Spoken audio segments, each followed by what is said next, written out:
Hello there and welcome back to another video. My name is Varrix and today we're going to be going over the top 5 worst survivor perks in Dead by Daylight. These perks are almost totally useless in most situations and should never be brought into a match. Without further ado, let's begin. In the number 5 spot we have No Mither. I know a few of you out there run No Mither on a daily basis. Oh Varrix, No Mither is the best perk because it lets you recover from the dying state. Yes, that's true, but did you know Unbreakable lets you do the same thing without the sacrifice of remaining injured through the entire match? In addition to that, your player icon in the bottom left in-game has a visual effect applied to it while running No Mither, so it's completely useless because the killer will immediately pick you up anyway. Put simple, No Mither is the worst version of Unbreakable and should not be run in a serious match, unless your entire team's running No Mither and you're just memeing with the killer. In that case, it's amazing. No Mither is a David teachable perk unlocked for others at level 40. However, I don't know why I'd want to get it in the first place. In 4th place, we have Prove Thyself. Prove Thyself is slightly worse than Leader, and it's just not as adequate, and it just doesn't give you as much bonus. Prove Thyself gives the user a speed bonus to repair, healing, and sabo actions when other survivors are within an 8-meter range.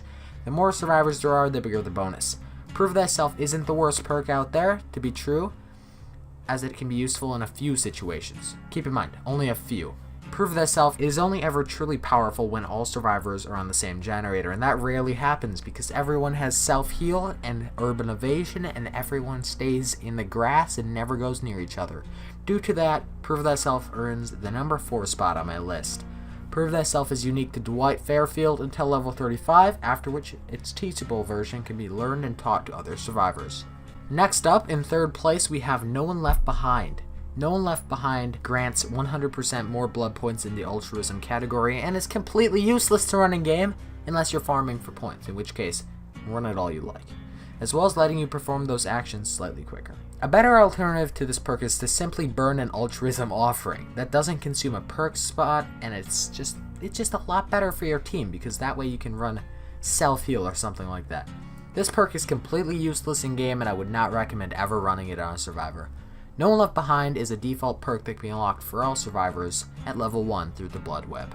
At number 2 is This Is Not Happening. This perk gives you a larger great skill check success zone while injured. This perk is totally and completely useless because unless you're running a specialized build, you're always going to heal to full health. You're always going to make healing to full health your first priority after escaping the killer. You're not going to escape the killer and just go straight over to the gen and pop it. It's not useful. It's better to heal, it's much more effective, and it's safer. This perk gives a small buff to newer survivors to make the game easier for them. Once you get going and get better at the game, you will start to hit great skill checks even without this perk, so it's completely unnecessary. This perk is not helpful in almost all situations and cannot be utilized well by almost everyone. This Is Not Happening is a default perk that all survivors unlock at level 1 through the Blood Web.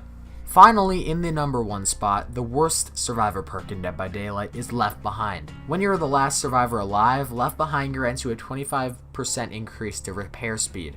This is almost never used because if you are the last survivor, you're probably going to end up going for the hatch because if your team is even halfway competent, they would have completed the 2 generators required.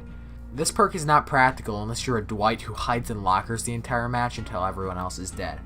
Left Behind is a build teachable perk, learnable for others at build level 30.